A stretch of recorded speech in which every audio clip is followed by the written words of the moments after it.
الحمد لله الحمد لله وحده والصلاة والسلام على من لا نبي بعده ونشهد أن لا إله إلا الله وحده لا شريك له ونشهد أن سيدنا ومولانا محمدا عبده ورسوله أما بعد فأعوذ بالله من الشيطان الرجيم بسم الله الرحمن الرحيم وإذا سألك عبادي عني فإني قريب أجيب دعوة الداع إذا دعان فليستجيبوا لي وليؤمنوا بي لعلهم يرشدون صدق الله العظيم اللهم صل على سيدنا محمد وعلى آل سيدنا محمد وبارك وسلم تسلیما کثیرا کثیرا۔ آیت نمبر ہے 186 سورہ البقرہ۔ سب سے پہلے اس آیت کا ماقبل سبق کے ساتھ ربط۔ اس سے قبل بھی امور مصلحہ میں سے روزے کا تذکرہ تھا، اور اس آیت کے بعد جو اگلی آیت ہے اس میں بھی اسی امور مصلحہ کا تذکرہ ہے۔ پہلے بھی روزے کا تذکرہ اور بعد میں بھی روزے کا تذکرہ ہے۔ درمیان میں سے کہتے ہیں تفسیری اصطلاح سے یہ جملہ معترضہ ہے۔ جملہ معترضہ کا معنی یہ ہوتا ہے اس کا نہ اپنے ماقبل سے کوئی تعلق ہے نہ اپنے ماں بعد کے ساتھ کوئی تعلق ہے، درمیان میں ایک اہم اور ضروری چیز کو بیان کر دیا گیا۔ یہ ہے جملہ معترضہ۔ یہ جو آیت ہے جملہ معترضہ کا معنی اس کا رمضان کے ساتھ کوئی تعلق نہیں۔ اس سے پہلے بھی رمضان کے متعلق بیان ہے، روزے کے متعلق، اس کے بعد بھی روزے کے متعلق ہی بیان ہے۔ درمیان میں یہ ایک آیت ہے سبحان اللہ بڑی جامع ترین قسم کی کہ اس کا روزے کے ساتھ کوئی تعلق نہیں ہے، لیکن اس کا یہ معنی ہرگز نہیں ہے کہ اس کا ماقبل سے ربط نہیں ہے۔ بات سمجھ رہے ہیں کہ نہیں؟ ماقبل کے ساتھ ربط ضرور ہے، لیکن ماقبل میں روزے کا تذکرہ، بعد میں بھی روزے کا تذکرہ، اس میں روزے کا تذکرہ نہیں ہے، اس لیے یہ کیا ہے؟ جملہ معترضہ، درمیان میں بے جوڑ بات۔ اب دیکھیے اس کا ماقبل کے ساتھ تعلق ہے۔ سبحان اللہ۔ ایک ربط تو بڑا ہی کمال مفسرین نے ذکر کیا، وَلِتُكَبِّرُوا اللَّهَ عَلَى مَا هَدَاكُمْ وَلَعَلَّكُمْ تَشْكُرُونَ۔ کہا گیا یہ جو پروردگار عالم نے تمہیں اپنی روحانیت کو غالب کرنے کے لیے اور حیوانیت کو مغلوب کرنے کے لیے اللہ نے تمہیں روزے جیسا حکم دیا ہے، اور تم جان چکے ہو کہ اس حکم سے تمہارے اوپر آسانی مقصود ہے، تنگی مقصود نہیں۔ جب اتنا بہترین امر اللہ نے تمہیں دیا ہے، وَلِتُكَبِّرُوا اللَّهَ عَلَى مَا هَدَاكُمْ، اس ہدایت پر چاہیے کہ تم اپنے رب کی کیا بیان کرو؟ بڑائی۔ وَلَعَلَّكُمْ تَشْكُرُونَ، اور اپنے رب کا کیا ادا کرو؟ شکر ادا کرو۔ ہم جان چکے ہیں پچھلے سبق میں بڑا ہی جامع ترین سبق تھا، جہاں رمضان کی عنایت تمہارے اوپر اور روزے کا امر اللہ کا بہت بڑا احسان ہے، وہاں ہدی للناس اور وانذر الفرقان، قرآن مقدس کا مل جانا یہ اس سے بھی بڑی تمہارے اوپر اللہ کی عنایت ہے۔ اب جب تمہیں قرآن مل گیا اور روزے جیسا امور مصلح اللہ نے تمہیں دیا ہے، تو تمہیں چاہیے کہ تم اس پر اپنے رب کی کیا بیان کرو؟ بڑائی۔ وَلَعَلَّكُمْ تَشْكُرُونَ، اور اپنے رب کا کیا ادا کرو؟ شکر ادا کرو۔ سبحان اللہ۔ اب جب اللہ کی بڑائی کا تذکرہ ہوا اور پروردگار عالم کے شکر گزار بننے کا تذکرہ ہوا تو صحابہ کے دلوں میں اللہ کے تذکرے کو سنتے ہوئے اللہ کی یاد دل میں پیدا ہو گئی. اللہ کا تذکرہ ہوا، اللہ کے متعلق تصور پیدا ہوا، اور پھر نبی اکرم صلی اللہ علیہ وسلم سے انہوں نے پوچھا حضرت بتائیے ہمیں جو کہا گیا کہ تکبیرات کہو، ہمیں جو کہا گیا کہ اپنے رب کا کیا ادا کرو، شکر ادا کرو، تو یقیناً ہم نے اپنے رب کے لیے کچھ کلمات کہنے ہیں، آپ ہمیں بتائیے کہ ہم بآواز بلند کہیں یا کیا کہیں، آہستہ کہیں، ہمیں بتائیے کہ ہمارا رب قریب ہے یا ہم سے کیا ہے، دور ہے. اس موقع پر اللہ نے یہ آیت نازل کر کے کہا وَإِذَا سَأَلَكَ عِبَادِي عَنِّي فَإِنِّي قَرِيب، جب آپ سے میرے بندے میرے قرب اور میرے بعد کے متعلق سوال کریں تو آپ انہیں جواب دے کر کہیے فَإِنِّي قَرِيب، میں اپنے بندوں کے بہت ہی کیا ہوں، قریب. رب سمجھا کہ نہیں؟ پیچھے کہا گیا وَلِتُكَبِّرُ اللَّهَ عَلَىٰ مَا هَدَاكُمْ، کہ اللہ کی بڑائی کا جب تذکرہ ہوا تو صحابہ کے دلوں میں اللہ کا تصور پیدا ہوا، اور اس تصور کے بعد انہوں نے کہا کہ حضرت ہمیں بتائیے ہم نے اپنے رب کو بآواز بلند پکارنا ہے یا بآواز آہستہ، ہمارا رب دور ہے یا قریب ہے. تو اس موقع پر اللہ نے فرمایا فإنی قریب، ان کو کہیے کہ بے شک آپ کا رب کیا ہے، بڑا قریب ہے. دوسرا ربط، سبحان اللہ، دوسرا ربط یہ ہے، اس سے پہلے اللہ پروردگار عالم نے روزے کا تذکرہ کیا تھا، اور یہ جو روزے کے احکامات ہیں اور روزہ ہے یہ اللہ کے قرب کے حصول کا بہت بڑا ذریعہ ہے. ہم پیچھے پڑھ آئے ہیں یا ایھا الذین آمنوا کتب علیکم الصیام، اے ایمان والو تم پر روزے فرض ہی اس لیے کیے گئے لعلکم تتقون، تاکہ تمہارے اندر کیا پیدا ہو، تقوی، قرب خداوندی تمہیں حاصل ہوگی اس روزے کے ذریعے. اللہ اکبر. حدیث میں ایک روزے سے انسان اللہ کے 70 سال کی مسافت سے بھی زیادہ قریب ہو جاتا ہے. ایک روزہ رکھے انسان، ایک روزے کی برکت سے انسان اللہ کے قریب کتنا جاتا ہے، 70 سال آپ عبادت کرتے رہیں آپ کو وہ قرب حاصل نہیں ہوگا جو ایک روزہ رکھنے کی بدولت اللہ آپ کو اپنا قرب نصیب فرما دے. تو اس سے پہلے تذکرہ کس کا تھا، روزے کا. سبحان اللہ سبحان اللہ. اب کہا گیا اتنی بڑی جب تم انہیں عبادت کر لی ہے تو یہ جو دعا ہے اس کے کچھ قبولیت کے مکانات ہوتے ہیں اور کچھ قبولیت کے زمان ہوتے ہیں. یعنی کچھ جگہ ایسی ہیں جہاں پر کیا کرنی چاہیے، دعا، اور کچھ زمانے ایسے ہیں کہ جن میں اللہ سے کیا مانگنی چاہیے، دعا مانگنی چاہیے. مثلا آپ وہ جگہ ہے حرم میں انسان جب جاتا ہے تو نبی علیہ السلام نے فرمایا جب خانہ کعبہ پر تمہاری کیا پڑے، نظر پڑے تو فوراً دعا مانگو، اس لیے کہ جو مانگو گے اللہ تمہاری دعا کو کیا کریں گے، قبول. یہ وہ جگہ ہے جہاں تم مانگو گے اللہ تمہاری دعا کو قبول کریں گے.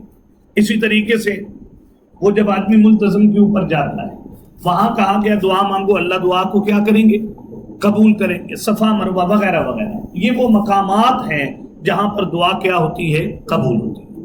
اور کچھ زمانے ایسے ہیں سبحان اللہ کہ ان زمانوں میں اللہ سے دعا مانگی جائے تو اللہ انسان کی دعا کو کیا کرتے ہیں، قبول کرتے ہیں. ان زمانوں میں سے ایک زمانہ آپ سنتے رہتے ہیں، نبی علیہ السلام نے فرمایا آذان کے بعد اور اقامت کا جو درمیانی وقت ہے یہ وہ وقت ہے جس میں اللہ دعا کو کیا کرتے ہیں، قبول کرتے ہیں. اور بڑا اہتمام کرنا چاہیے اس چیز کا، اس لیے کہ اس وقت کوئی اجتماعی دعا نہیں ہوتی، کوئی کچھ نہیں ہوتی. ابھی سنیں کہ صحیح دعا کا اصل حسن ہی یہ ہے کہ انسان انفرادی دعا کرے، تو یہ وہ وقت ہے جو قبولیت کا ہے.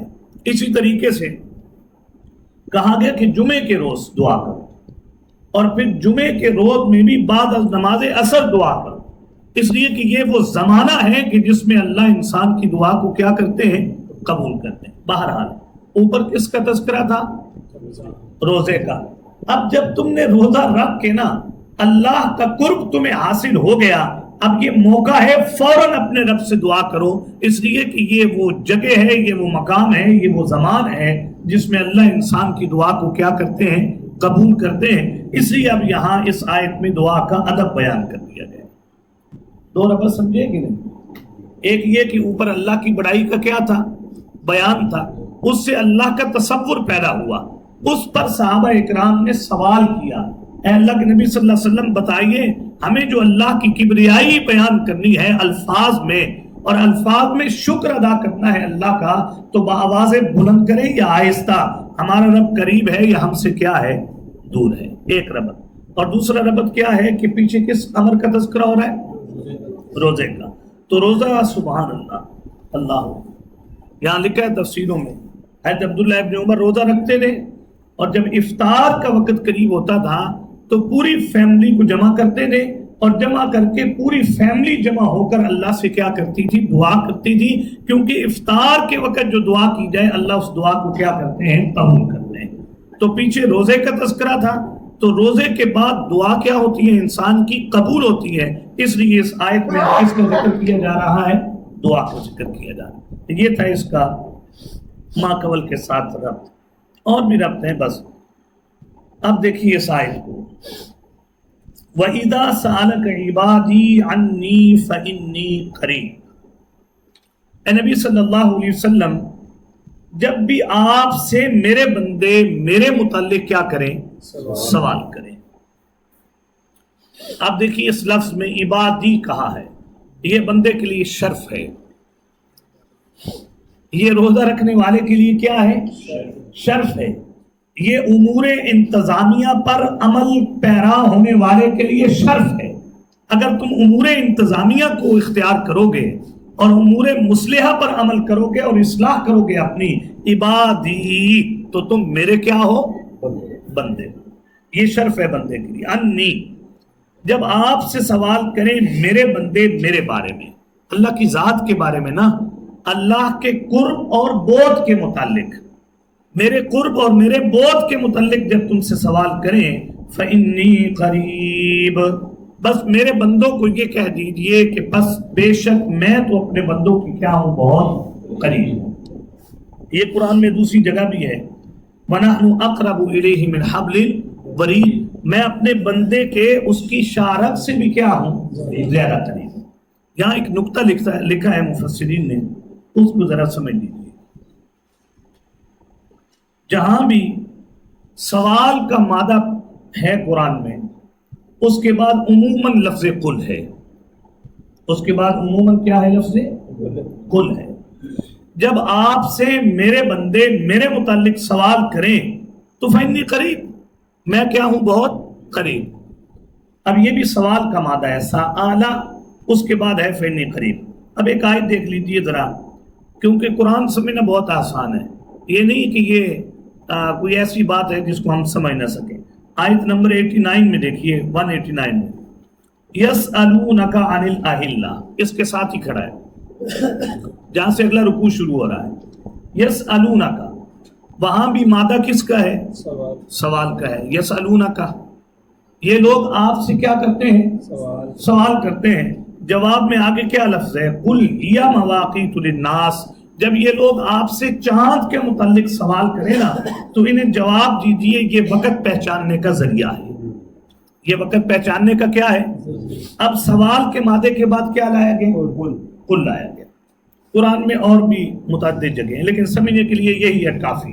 جہاں سوال آیا تو اس کا جواب دینے کے لیے کیا لایا گیا؟ لفظ قل لایا گیا. لیکن وَإِذَا سَأَلَكَ عِبَادِي، جب آپ سے میرے بندے میرے متعلق کیا کریں؟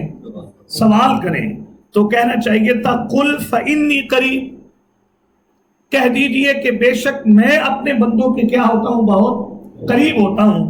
لفظ قل نہیں لایا یہاں پر. سبحان اللہ.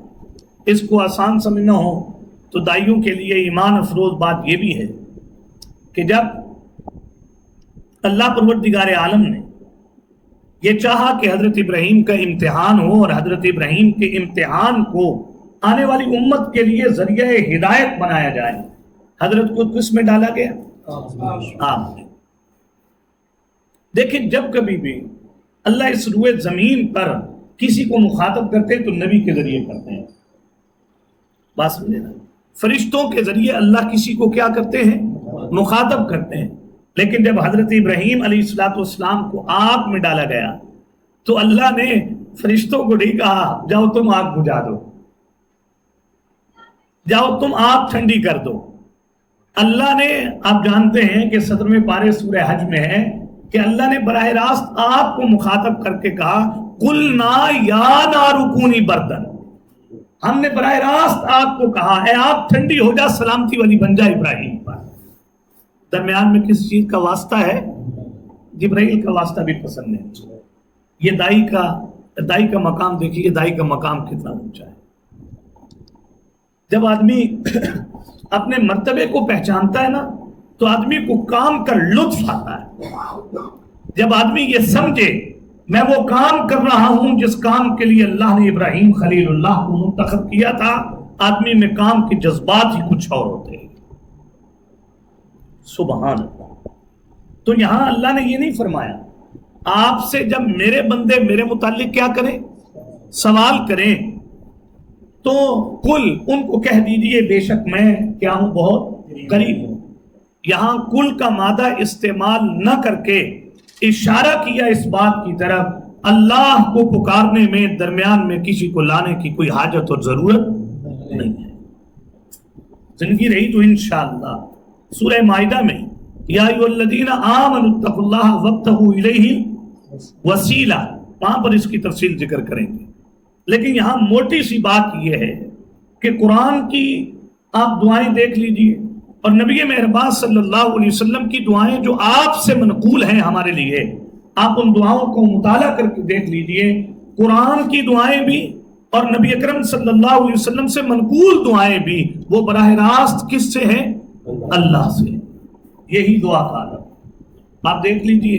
حضرت یونس کی دعا دیکھیے، مچھلی کے پیٹ میں گئے حضرت، وَظَنُّونِ إِذْ ذَهَبَ مُغَاضِبًا فَظَنَّ أَن لَّن نَّقْدِرَ عَلَيْهِ فَنَادَىٰ فِي الظُّلُمَاتِ أَن لَّا إِلَٰهَ إِلَّا أَنتَ سُبْحَانَكَ إِنِّي كُنتُ مِنَ الظَّالِمِينَ. براہ راست اللہ سے دعا ہے.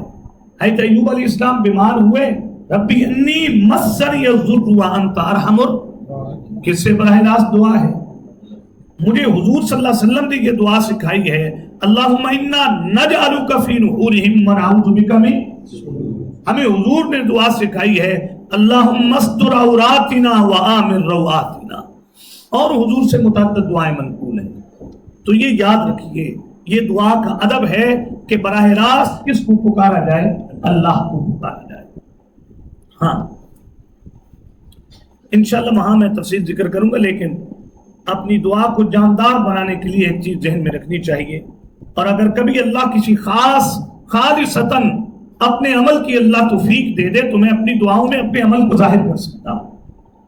مثلا وہ جو بخاری شریف میں 3 بندے غار میں پھنس گئے اور حضور علیہ الصلوۃ والسلام نے فرمایا الذین کانوا من قبلکم، یہ وہ لوگ تھے جو کیا تھے؟ تم سے پہلے تھے. غار میں گئے، پتھر اوپر سے لڑکا اور غار کا منہ کیا ہو گیا؟ بند ہو گیا. اب ان تینوں بندوں نے اللہ سے دعا کی اور پوری حدیث سنے تو مزہ آ جائے. سبحان اللہ. اب وہاں سے نکلنے کے کوئی چانس نہیں، حضور نے فرمایا بند ہے، باہر کوئی سننے والا بھی نہیں، پکار. اور یہ اس حالت میں ہے کہ یہ پتھر کو ہٹا نہیں سکتے اندر سے. سبحان اللہ. اب تینوں نے دعا کرنا شروع کی اور اپنی دعا میں اپنے عمل کو ذکر کیا. سبحان اللہ سبحان اللہ. ان میں سے ایک نے اپنے ماں باپ کی خدمت اور ماں باپ کے ادب کو ذکر کیا. پوری حدیث نہیں سنائیں گے کیونکہ اپنے ٹائم پہ ختم بھی کرنا ہے اور اس میں بھی ابھی بہت اہم باتیں ہیں. نکلتا تھا، دور نکل جاتا تھا جانور چرانے کے لیے. پہلے قریب رہتا تھا، ایک دن چارہ نہ ملا تو دور نکل گیا. اس کا معمول یہ تھا وہ جب بھی گھر آتا تھا تو سب سے پہلے جانوروں کا دودھ دوہ کر اپنے ماں باپ کی خدمت میں پیش کرتا تھا. لیکن اس دن دور نکل گیا. واپسی جب آیا تو دیکھا کہ ماں بھی سو گئی اور باپ بھی کیا ہو گیا؟ سو گیا. اوئے ہوئے. بخاری شریف میں ہے کہ چھوٹے چھوٹے بچے ہیں جی، وہ دودھ دوہا ہے اس نے پیالوں میں اور ایک ماں کے لیے ایک ہاتھ میں، باپ کے لیے ایک ہاتھ میں لے کے کھڑا ہو گیا اللہ تو جانتا ہے میرے بچے میرے پاؤں میں پڑے ہوئے تھے اور میرے بچے رو رہے تھے اور وہ مانگ رہے تھے دودھ، لیکن میں کہتا تھا اللہ میرا حق ہے کہ میں پہلے کس کو پیش کروں؟ اپنے ماں باپ کو پیش کروں۔ اللہ میں نے یہ جو خدمت کی تھی اور یہ جو اثار اور قربانی کی تھی تیری رضا کے لیے کی تھی، ایک نے یہ عمل پیش کیا۔ اب آپ اس سے اندازہ لگائیے کہ ماں باپ کا مقام کیا ہے۔ بڑے کمزور ہیں، بڑے کمزور ہیں، بڑے کمزور ہیں۔ اس لیے کمزوریاں دور کرنے کے لیے تو آج کا سبق ہے اجیب دعوت الداعی اذا دعان۔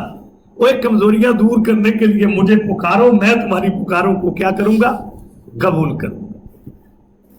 کتنی بڑی بات ہے اس انسان کو، اور کتنا بڑا عمل ہوگا میرے لیے تو انما اموالکم واولادکم فتنہ۔ یہ آیت بلا کہاں پہ کہی گئی ہے؟ وَاعْلَمُوا أَنَّمَا أَمْوَالُكُمْ وَأَوْلَادُكُمْ فِتْنَةٌ۔ یہ کہاں کہی ہے؟ سورہ انفال میں۔ کہاں پہ؟ سورہ انفال میں۔ اور سورہ انفال میں ٹوٹل حکم ہے جہاد فی سبیل اللہ کا۔ یہ پاؤں کی زنجیریں بن جاتی ہیں، یہ مال بھی اور انسان کی کیا؟ اولاد بھی۔ یہ نہیں کرنے دیتی، یہ نہیں کرنے دیتی پھر جہاد۔ بڑا مشکل ہے۔ جس کو اللہ آزمائش کہہ دیں تو یقیناً وہ بہت بڑی انسان کے لیے کیا ہوتی ہے؟ آزمائش ہوتی ہے۔ بہرحال دوسرے نے کہا اللہ جہاں میں چاہتا تھا تکمیل شہوت تو بہت زور لگایا، نہیں ہوئی۔ ایک دن وہ بندہ خود ہی مجبور بن کر میرے پاس چل کر آ گیا، میں الفاظ محتاط استعمال کر رہا ہوں، وہ لڑکی آ گئی خود ہی ضرورت مند بن کر، اور اس نے مجھ سے پیسے مانگے۔ میں نے کہا میں دینے کے لیے تیار ہوں، لیکن شرط یہ ہے کہ جو میں چاہتا ہوں میری چاہت کو تم کیا کرو گی؟ وہ رو پڑی، وہ مجبور تھی۔ تو اس نے مجھے یہ کہا کہ اللہ کا واسطہ دے کر کہتی ہوں کہ میری عزت کو داغدار نہ کرو۔ اے اللہ جب اس نے تیرا نام لیا تھا نا تو میں نے تیرے نام کی وجہ سے وہ پیسے بھی معاف کر دیے تھے اور اس کی عزت کو بھی میں نے خراب نہیں کیا۔ یہ عمل میں نے تیرے لیے کیا تھا اللہ، میں چھوڑ دیا تھا اسے۔ اور تیسرے بندے کے تو کیا کہنے، تیسرے بندے کے تو کیا کہنے۔ وہ مزدور آیا تھا اس کے پاس مزدوری کرنے کے لیے، یاد آیا کہ نہیں آیا؟ مزدور آیا تھا نا مزدوری کرنے، مزدور سارے مزدور پیسے لے کے چلے گئے، ایک مزدور کی اجرت اس کے پاس رہی، وہ مزدور مانگنے ہی نہیں آیا، اس نے مانگی ہی نہیں، وہ چلا گیا۔ اب اس نے حساب کتاب کیا، ہمارے جیسا ٹھیکیدار ہوتا، بندہ ہوتا، مالک ہوتا، وہ کہتے واہ بھائی واہ، اے مجھے بھولے مستری مزدور تھے، روز ہی مل جان سن۔ اس نے کہا مزدوری ایک بندے کی بچتی ہے، بندہ لینے نہیں آیا۔ اس نے اپنے خدام کو کہا اس کی مزدوری رکھنی نہیں، جیسے باقی پیسہ بزنس میں لگاتے ہو اس کی مزدوری بھی اجرت کے اندر جو ہے نا، اس کی جو اجرت ہے اسے بھی بزنس میں ڈال دو۔ وہ ڈال دو۔ کچھ عرصہ بہت طویل گزرا، یہ بندہ اسے پیسوں کی ضرورت پڑی اور یہ بندہ واپس آیا اور اس نے اسے کہا کہ جناب میں آپ کے پاس کبھی مزدوری کی تھی، مجھے پہچانا آپ نے؟ اس نے کہا پہچان لیا۔ اس نے کہا وہ جی میری مزدوری کے پیسے رہتے تھے، وہ میرے پیسے مجھے کیا کر دیجیے، دے دیجیے۔ سبحان اللہ۔ اس بندے نے کہا ماشاءاللہ بڑی خوشی ہوئی کہ تم آئے ہو، میں کب سے تمہارا منتظر تھا، یہ بکریاں، یہ گائے، یہ بھیڑیں، یہ تیری اجرت ہے، اس کو لے جاؤ۔ اس نے کہا سر مذاق نہ کرے میرے ساتھ، ہے ہی مذاق، آج کے دور میں تو مذاق ہی ہے نا، کون دیتا ہے کسی کام۔ مجھے اتنا افسوس ہوتا ہے، ہم مولوی ہیں نا، لوگ اپنی باتیں شیئر کر دیتے ہیں۔ یہ گارڈ بیچارے عموماً جہاں ڈیوٹیاں کرتے ہیں، ملازمین جہاں ملازمت کرتے ہیں، لیتے یکم سے ہیں، ان کو جواب 10 کے بعد ان کو دے دیتے ہیں، اور پھر جو سیلری دیتے ہیں وہ یکم سے یکم کی دیتے ہیں، اور اوپر 10 دن کی جو سیلری ہے وہ نہیں دیتے۔ خدا کے بندو یہ حقوق العباد ہیں، اور حقوق العباد تو معاف کوئی نہیں ہونے، اس کی تو ایک ہی شکل ہے معافی کی، اللہ نے بھی نہیں کرنے جی۔ اللہ نے اس بندے کو کہنا ہے تو کرتا ہے تو کر، تو نہیں کرتا تو میں اللہ کسی معاف نہیں کرتا۔ آپ اندازہ کریں کہ حقوق العباد کی کیا حیثیت ہے، اور ہم تو لوگوں کا روپیہ دبا کے نیچے بیٹھے ہوئے۔ اللہ اکبر. تو یہ بہت زیادتی کی بات. میں تو کہتا ہوں اللہ توفیق دے تو گھنٹے گھنٹوں کا حساب کرے. جس کی اجرت ہے، جس کا حق ہے، صاحب حق کا حق اس کی دہلیز پر پہنچائے. اس نے کہا یہ لے جاؤ. اس نے کہا سر مذاق نہ کرے میرے ساتھ. اس نے پھر بات سمجھائی. اس نے کہا تم تو چلے گئے تھے، میں نے تیرے پیسے کو تجارت میں لگا دیا، اللہ نے تیرے مال میں اتنی برکت دی، یہ بھیڑیں بھی تیری ہی بہیں، یہ گائے بھی تیری، یہ بکریاں بھی کیا ہے تیرے لیے. تو وہ تینوں بندے غار میں اپنا اپنا عمل پیش کر کے کہنے لگے اللہ اس مزدوری کو اجرت میں تیرے لیے لگایا تھا. ہیں جی اللہ اکبر. اللہ میں نے اس کی عزت کو چھوڑ دیا تیرے لیے، میں نے تیرا نام دیا تھا تو میں نے اسے چھوڑا ہے. اور اللہ ماں باپ کا حکم دیا ہے تم نے وبالوالدین احسانا، اللہ تیرے کہنے پر میں نے یہ کیا. حضور نے فرمایا، بخاری کی حدیث ہے، ان تینوں بندوں نے اپنی دعا میں اپنے عمل کو ذکر کیا، اللہ نے اس پتھر کو درمیان سے ہٹا دیا. یہ ہے کہ اپنے عمل کو تم کیا کر سکتے ہو، دعا میں پیش کر سکتے ہو. زندہ کوئی آدمی ہے اللہ والا ہے، اس سے جا کر دعا کروا سکتے ہو، اسے اپنی دعا میں لا سکتے ہو. حضرت آپ دعا کر دیجئے میرے لیے. عمل کو لائیے، زندے کو لائیے. اس کے علاوہ کا جو مسئلہ ہے اس میں احتیاط کا پہلو یہ ہے، اور اس میں قرآن و سنت کی رہنمائی یہ ہے کہ براہ راست وَإِذَا سَأَلَكَ عِبَادِي أَنِّي فَإِنِّي قَرِيبٌ، براہ راست اللہ کو پکارے. یہ بڑی محتاط بات ہے.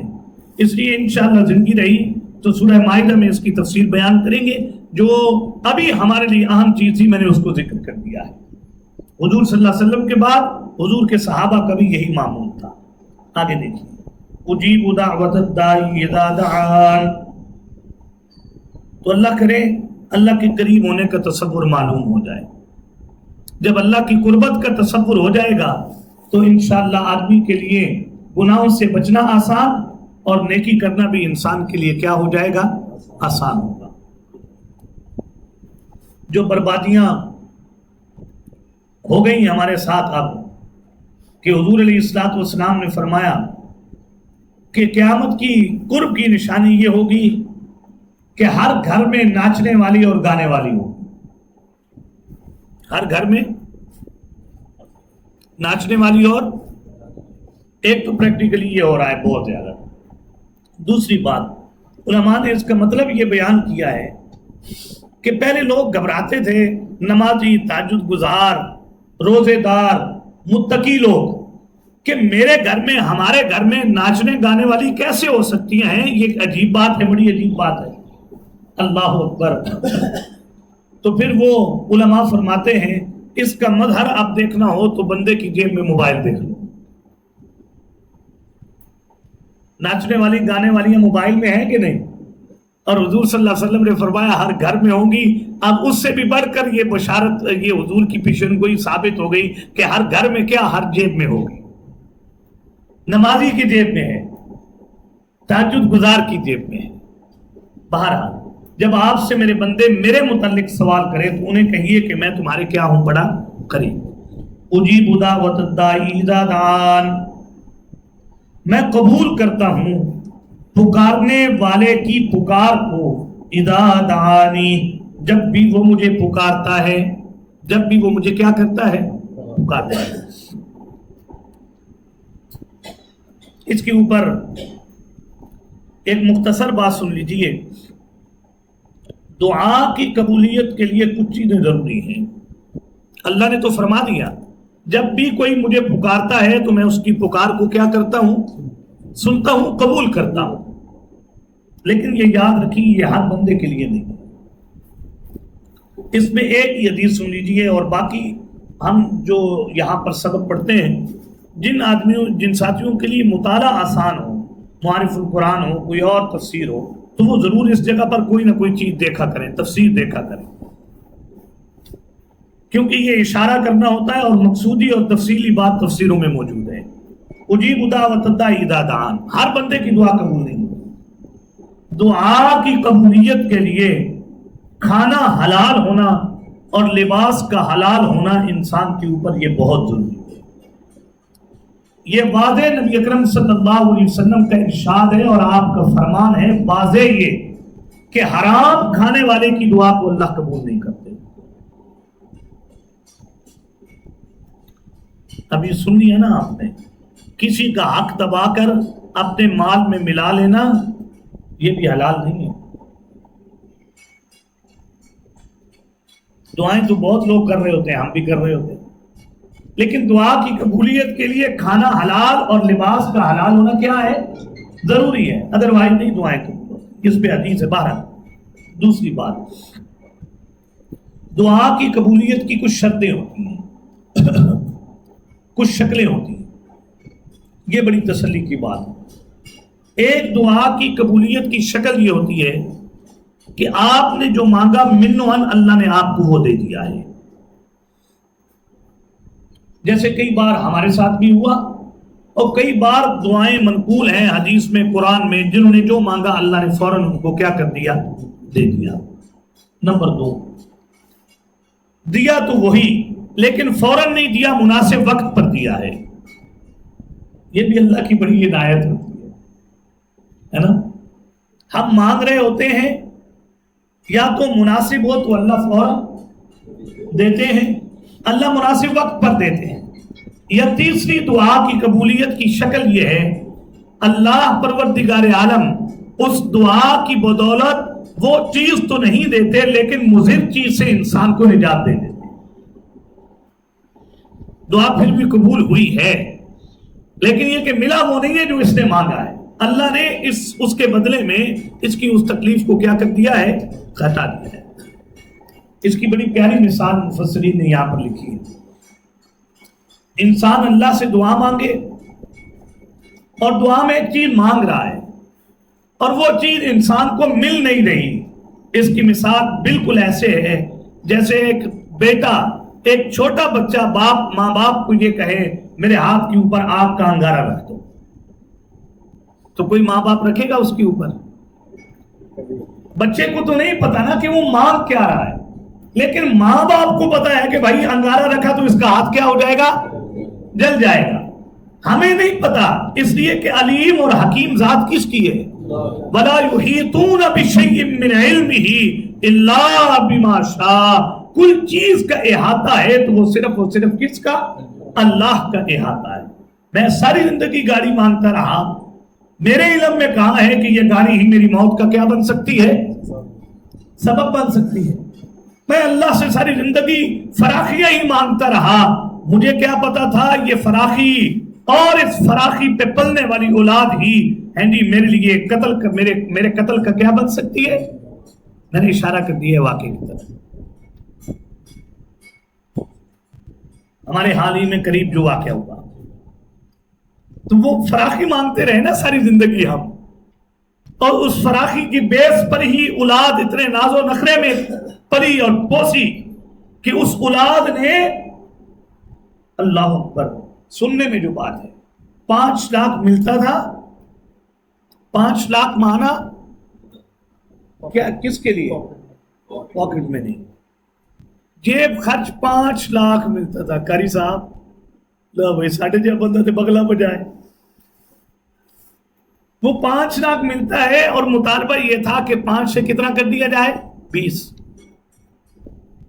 کتنا کیا جائے, کس کے لیے, 1 مہینے کے لیے جیب خرچ ماہانہ 20 دیا جائے. میں نے کل جمعے میں بھی یہ بات عرض کی ہے, اور جمعہ اسی موضوع پر تھا ہمارا. اس کا لب لباب آخر میں یہ تھا کہ یہ جو پنجاب کالج میں واقعہ پیش آیا ہے نہیں آیا, اللہ جانتا ہے کیا حقیقت ہے. اگر واقعہ ہوا ہے ہم اس کی مذمت کرتے ہیں کہ یہ واقعہ درست نہیں ہے, ایسے واقعات نہیں ہونے چاہیے. لیکن اس سے بڑھ کر گزارش یہ ہے, اس واقعے کی مذمت کیوں کر رہے ہو؟ یہ جبرن ہوا ہے نہیں, جبرن ہوا ہے. اس واقعے کی مذمت اس لیے ہے کہ یہ جبرن ہے, یہ اس واقعے کا اظہار ہو گیا, اس لیے تم اس واقعے کی کیا کر رہے ہو, مذمت کر رہے ہو. جس نظام تعلیم میں اور جو مخلوط نظام تعلیم تم اپنی اولادوں کو دے رہے ہو یا جس سسٹم میں تم اپنی اولادوں کو داخل کر رہے ہو، وہاں اندھا بندہ بھی کہتا ہے، جاہل بندہ بھی کہتا ہے، جس واقعے پر تم احتجاج کر رہے ہو ایسے واقعات ان تعلیمی اداروں میں روزانہ ہزاروں کی بنیاد پر ہوتے ہیں۔ نہیں سمجھے بات میری بھائی؟ اگر ایسے واقعات نہیں ہونے چاہیے تو اس سسٹم سے آپ نکلیں باہر۔ اس کا مطلب ہے کہ آپ جبرن کے خلاف ہو اور بالرضا ہو تو پھر کوئی مسئلہ ہی نہیں ہے۔ حالانکہ جیسے جبرن اللہ کا جرم ہے، یہ ایسے رضا کے ساتھ بھی اگر یہ عمل ہو تو پھر بھی اللہ کا کیا ہے؟ جرم ہے۔ تو بہرحال ایک دعا کی قبولیت کی شکل یہ ہوتی ہے کہ آپ مانگ رہے ہو، ساری زندگی آپ نے مانگا، اللہ نے نہیں دیا، کیونکہ اللہ جانتے ہیں یہ مل گیا تو بس گئے۔ قاری صاحب بات سمجھ گے نا؟ یہ موٹر سائیکل ہے، یہ چھوٹی چھوٹی چیزیں ہیں تو قرآن پڑھا رہے ہو، بات سمجھ گے نا؟ جس دن نیچے بڑی بڑی چیزیں آ گئی ممکن ہے کہ تم قرآن ہی نہ پڑھاؤ۔ بات سمجھے؟ اللہ کی ہر کام میں کیا ہے؟ بڑی حکمت ہے۔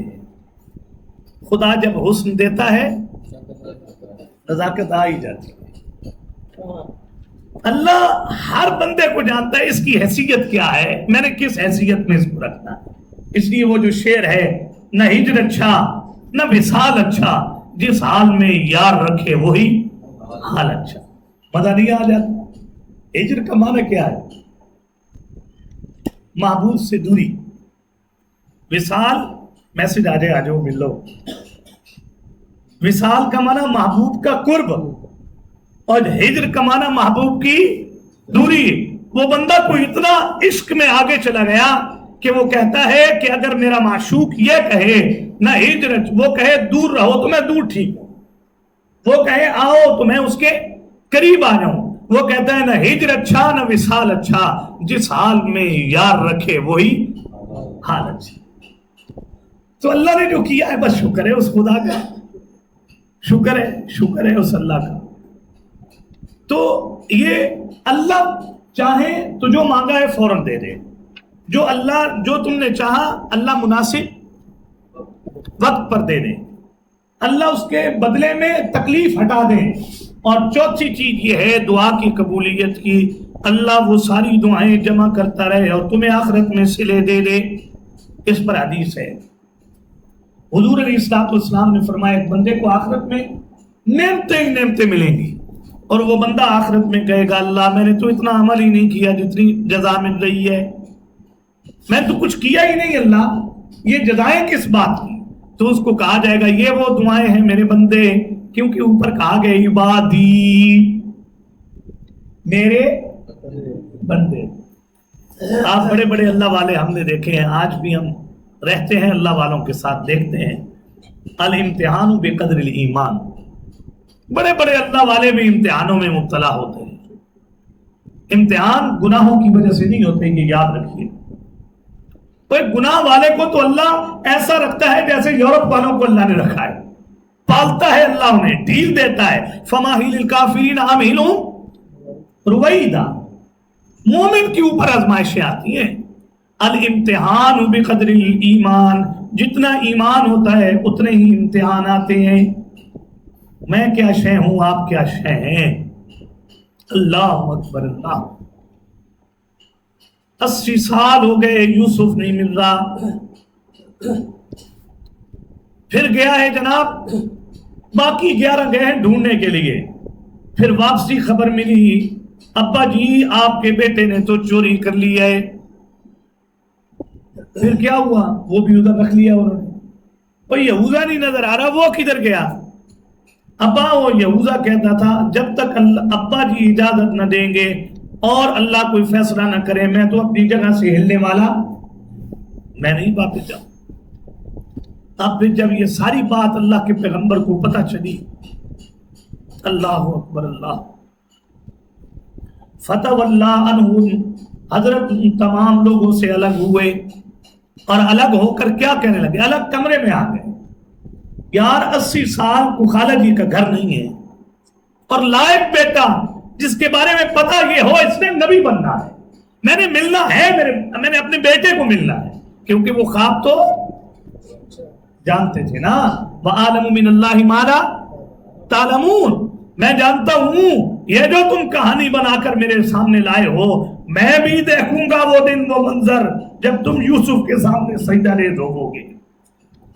لیکن تکلیف اس بات کی ہے کہ امتحان دراز ہوتا جا رہا ہے۔ فَتَوَلَّا عَنْهُمْ، ان سے الگ ہوئے اور الگ ہو کر کہتے ہیں وَقَالَ يَا أَسَفَا عَلَى يُوسُف، ہائے یوسف تیری جدائی نے مجھے کمزور کر دیا۔ وَابْيَضَّتْ عَيْنَاهُ مِنَ الْحُزْنِ فَهُوَ كَظِيمٌ، رو رو کر آنکھیں سفید ہو گئی اللہ کے پیغمبر کی، غم سے دل بھرا ہوا ہے۔ اوپر سے گھر والے آ گئے اور گھر والے نے کہا بڑا افسوس ہے ابا جی، ہاں یا اسفا علی یوسف، بڑی افسوس کی بات ہے کہ آپ یوسف کو یاد کر کر کے اپنے آپ کا تو آپ نے کیا حال کر دیا ہے، یہ ہو گیا وہ ہو گیا۔ بہرحال کچھ دن گزرے ہیں جی، انہوں نے پھر الگ اپنے اللہ سے دعا کر کے کیا کہا، یہ میں کہہ رہا ہوں انما اشکو بسی وحزنی الی اللہ، میں جو الگ ہو کے رو رہا ہوں، میں تمہارے سامنے تو اپنے دل کے تھیلے نہیں کھولے پریشانیوں کے، میں تو اپنا بڑا غم اور چھوٹا غم کس کے سامنے رکھ رہا ہوں، اللہ کے سامنے۔ میں کہتا ہوں یقین مانو دعا میں بڑی کمزوری ہے۔ ساری آیت کو میں پھر بھی نہیں بیان کر سکا۔ حضور صلی اللہ علیہ وسلم نے فرمایا الدعاء سلاح المومن، یہ دعا تو مومن کا ہتھیار ہے۔ ہتھیار پکڑو، لڑو جا کر کافر سے۔ مجھے پتا ہوتا کہ دعاؤں سے مسئلے حل ہوتے ہیں، میں لوگوں کے سامنے ہاتھ پھیلانے سے پہلے اپنے رب کے سامنے نہ حاضر ہوتا۔ الدعاء عماد الدین، یہ جو دعا ہے یہ تو دین کا بہت بڑا ستون ہے۔ آپ سنیں گے اگلی آیت میں مختصر کرتا ہوں، آپ سنیں گے دعا کسے کہتے ہیں۔ دعا ہے اپنی حاجت کو اللہ کے سامنے رکھنا اور یہ نظریہ رکھنا ما فوق الاسباب، میری دعاؤں کو سن کر اس کو پورا کرنے والا ہے تو صرف اور صرف کون ہے؟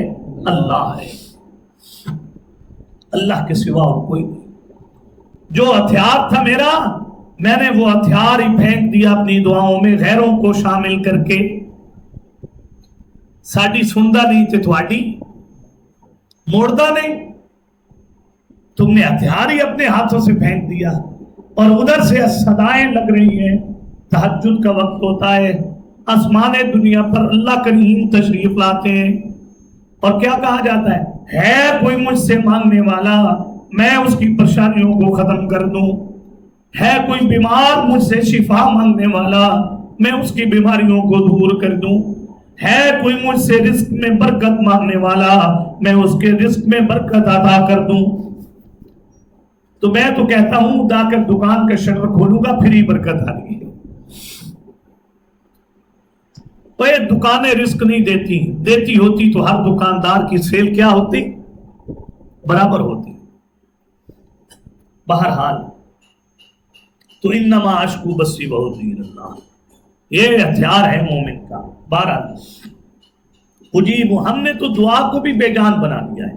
دعا کے آداب ہیں ادعوا ربکم تضرعا وخفیا، اس میں دعا کے آداب ہیں۔ میں اختصار سے یہ ذکر کرتا ہوں، لب و لہجے بھی عاجزی والے ہونے چاہیے۔ لب و لہجہ بھی، اے حکم نہ کرو اللہ کو، تم اللہ کو حکم دے رہے ہو، اور دعا میں لب و لہجہ ایسا ہو کہ پتہ چلے تم ضرورت مند ہو، داتا ہے تو صرف اللہ ہے۔ الفاظ کے اندر عاجزی ہو، انداز میں عاجزی ہو، الفاظ کا چناؤ بہت بہترین ہو دعا میں۔ ہمیں تو پتہ ہی نہیں ہوتا ہم دعا کیا مانگیں۔ ربنا آتنا فی الدنیا حسنہ، منہ کہیں اور ہے، توجہ کہیں اور ہے۔ میں آپ کو بلاؤں اور میں کہوں بھائی ذیشان صاحب، اور میں ان کو بلا کر منہ دوسری طرف کر لوں تو یہ ان کو بلانے کا ادب ہے؟ ادب تو یہ ہے جب کسی کو مخاطب کیا ہے، میں اپنی بات کروں، جب ہم اپنے استاد جی کے سامنے کھڑے ہوتے ہیں تو بدن میں کہیں چیز ہے نا خارش ہو پڑتی ہے، کہیں کھجلانے کی ضرورت پڑ جاتی ہے، کہیں کچھ کپڑے سیدھے کرنے کی نوبت آتی ہے، سیدھا ہو کر بیٹھنے کو، کروٹ بدلنے کو دل چاہ رہا ہوتا ہے، وہ بیٹھک کی حیت بدلنے کو دل چاہ رہا ہوتا ہے، لیکن ادب اتنا استاذ کا ہوتا ہے کہ آدمی کھجلاتا بھی نہیں۔ ایک بندے کا ادب اتنا ہے کہ تم اس کے سامنے کسی کا فون نہیں سنتے ہو۔ فون آ جائے کسی شیخ اور بزرگ کے سامنے ہو تو بندہ فون سنتا ہے۔ تو اللہ کا ادب بھی ایسا ہے کہ تم مانگ رہے ہو، تمہیں پتہ ہی نہیں تم کیا مانگ رہے ہو، یہ بے ادبی کی بات ہے۔ اس لیے علماء نے اس دعا کو مکروہ لکھا ہے کہ جس کے الفاظ اور معانی کو انسان نہ جانتا ہو۔ دعا ہے ادعوا ربکم تضرعا، گن گڑاؤ، اور گن گڑائے گا وہ جسے الفاظ کا مطلب بھی کیا ہوگا، مجھے تو پتہ ہی کوئی زندگی گزر گئی، ربنا آتنا فی الدنیا حسنہ، ربنا آتنا، ربنا ظلمنا انفسنا، پتہ ہی نہیں یہ چیز کیا ہے۔ اس لیے علماء نے وہ اماموں کی دعا کو بھی مکروہ قرار دیا ہے کہ جو خود دعا کرتے ہوں اور انہیں الفاظ کا علم ہی نہ ہو۔ بہرحال دوسرا دعا کا ادب یہ ہے وخفیہ، آہستہ۔ خیبر کے موقع پر حضور نے دیکھا صحابہ اونچی اونچی آواز میں دعا کریں، اجتماعی دعا ہو تو الگ ہے، دعا اصل یہ ہے کہ انفرادی دعا، دعا کا حسن یہ ہے، دعا ہے ہی۔ تو خیبر کے موقع پر حضور نے دیکھا وہ آوازیں بلند لوگ دعا کیے جا رہے ہیں، حضور نے فرمایا تم کسی بہرے کو نہیں پکار رہے، تم کسی دور کو نہیں پکار رہے، بہرے کو نہیں پکار رہے۔ ادب یہ ہے کہ وہ خفیہ کیا کرو، آہستہ پکار۔ کیا بات ہے، میں آپ کو کیا سناؤں، مجھے مزہ آ رہا ہے، شاید آپ دھاگے ہوں گے ہیں، اتنا عرصہ ہو گیا میرا اللہ میرے کہاں بیٹا نہیں پیدا ہوا، اس لیے نہیں چاہتا کہ میرا نام دنیا میں باقی رہے، اس لیے کہ ہم تو دنیا میں آتے ہیں تیرے نام کو باقی رکھنے کے لیے، نبی ہم تو تیرے نام کو باقی رکھنے کے لیے آتے ہیں، لیکن اللہ میرے دل میں تمنا ہوتی ہے وَإِنِّي خِفْتُ الْمَوَالِيَ مِنْ وَرَائِي، مجھے ڈر ہے میرے بعد کوئی جانشین نہ ہوگا تو کہیں یہ قوم اے اللہ تیرے ساتھ کسی کو شریک نہ کرنے لگ جائے۔ یرثنی ویرث من آل یعقوب، اللہ اولاد چاہیے اس لیے کہ جیسے میں دین کا دائی ہوں اللہ میری اولاد بھی دین کی کیا ہو، دائی۔ اولاد مانگنے کی غرض کیا ہے، اور صرف اولاد نہیں مانگنی، اللہ سے اولاد کو صفات سے مانگنا ہے۔ بہرحال یہ اگلی بات ہے۔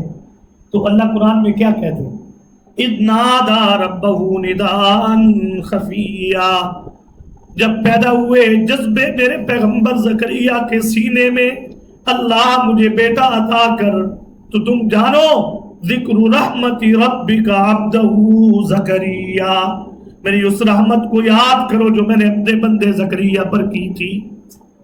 وہ کیا تھی، کب کی تھی میں نے، اذ نادى ربہ نداء خفیا، جب وہ مجھے آہستہ سے پکار رہے تھے۔ آہستہ سے کیا کر رہے تھے، اور میں آپ کو اگلا معنی تو سنانا ہی سنانا ہے، آپ چوں کریں چراغ کریں۔ خان نے شکر خریدا، بس شکر میں بھیڑ آ گیا یا کوئی چیز آ گئی، وہ جب شکر کھاتا تھا تو اندر سے کڑ کرتی، جیسے ہم کوئی چیز کھائیں تو اندر سے کیا آتی ہے، آواز۔ تو خان نے کہا بھائی چوں کروں یہ چراغ کروں، ہم تو تمہیں چبائے گا اس لیے کہ ہم نے پیسہ دیا ہے،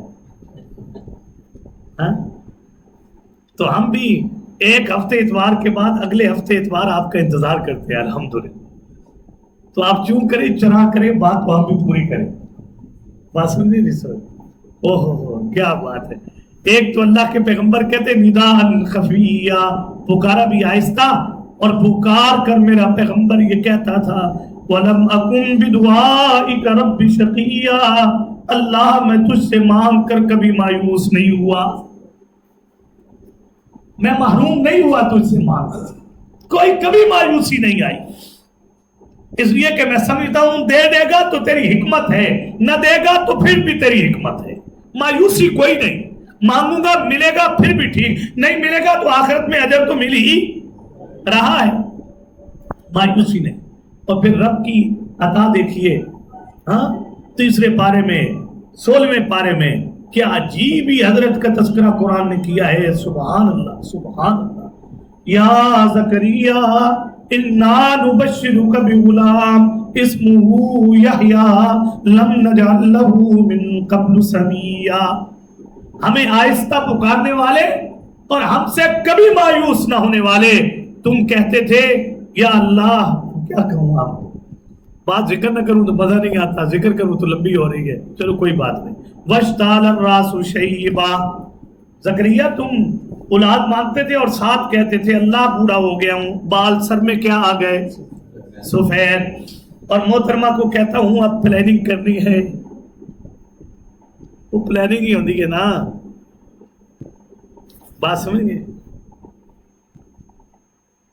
اتفاق سے، باہمی اتفاق سے امور طے پاتے ہیں، بات سمجھ نہیں سمجھ۔ تو محترمہ سے بات کی، آج کل دعاؤں پہ بڑا زور دے رہا ہوں، بابا جی کی مانگ رہے ہو اللہ کرو، آج کل زور دے رہا ہوں ایک جانشین ہو جائے ہمارا۔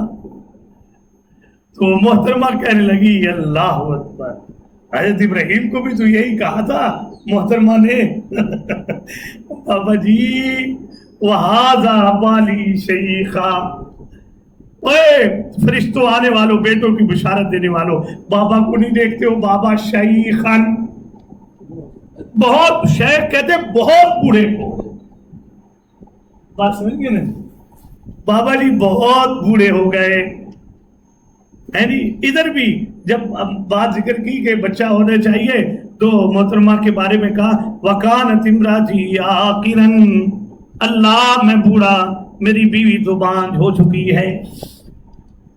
جہاں میڈیکل بھی یہ کہے کہ بھائی اب اولاد، لیکن اللہ سے مانگنے والے کا جگرا دیکھیے کہ کہتا ہے وَلَمْ أَكُنْ بِدُعَائِكَ رَبِّ شَقِيًّا، اللہ تجھ سے مانگ کر تو میں کبھی بھی مایوس نہیں ہوا، معروم ہی نہیں۔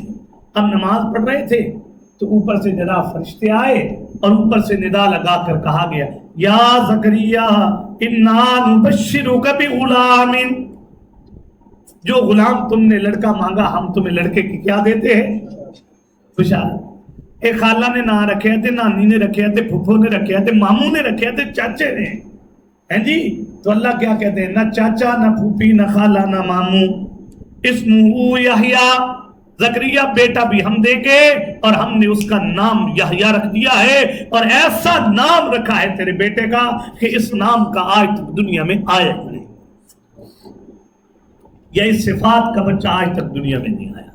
تجیب دعوت الداعی اذا دعان، جب بھی بلانے والا مجھے پکارتا ہے تو میں اس کی پکار کو کیا کرتا ہوں، قبول کرتا ہوں، بات سمجھ گئے نا جی۔ ہاں تو بہرحال ایک بات اب اگلی سن لیجیے، بار میں مختصر کر دیتا ہوں، زندگی رہی تو پھر فَلْيَسْتَجِيبُوا لِي وَلْيُؤْمِنُوا بِي، کچھ لوگے کچھ دوگے تو پھر کام بنے گا۔ جولیاں تو بڑی پھیلا رکھی ہے ہم سے، کبھی بزنس مانگتے ہو، کبھی اولادیں مانگتے ہو، کبھی خیر مانگتے ہو، کبھی برکتیں مانگتے ہو، کبھی صحت مانگتے ہو، دیں گے ہم سب کچھ تمہیں، لیکن ہماری بھی تو کچھ شرائط ہیں، ہماری بھی کیا ہے کچھ، فَلْيَسْتَجِيبُوا لِي، میرا کہنا مانو گے تو دعائیں قبول ہوں گی۔ پیتے ہو شراب، کھاتے ہو حرام، کرتے ہو زنا، آنکھوں کا، کانوں کا، زبان کا، ہے جی، اور حقیقی زنا میں مبتلا ہوتے ہو اور پھر کہتے ہو کہ ہماری دعائیں کیا ہو جائیں، کریں گے قبول، ہماری شرط ہے۔ فَلْيَسْتَجِيبُوا لِي، ہمارا بھی کہنا مانو۔ میں اس کی عربی عبارت بھی آپ کو سناتا ہوں، وہ جو بہت جامع عبارت ہے۔ وَلْيُؤْمِنُوا بِي، میری بھی شرط ہے کہ مجھ پر ایمان لاؤ، جو کہا ہے اس پر عمل کرو، جو نظریہ دیا ہے وہ نظریہ اختیار کرو، لَعَلَّهُمْ يَرْشُدُونَ، یقیناً تم کامیاب ہو جاؤ گے۔ وقت زیادہ ہو گیا، میں آپ کو نا بس اس پہ ایک عربی عبارت سناتا ہوں، پھر زندگی رہی تو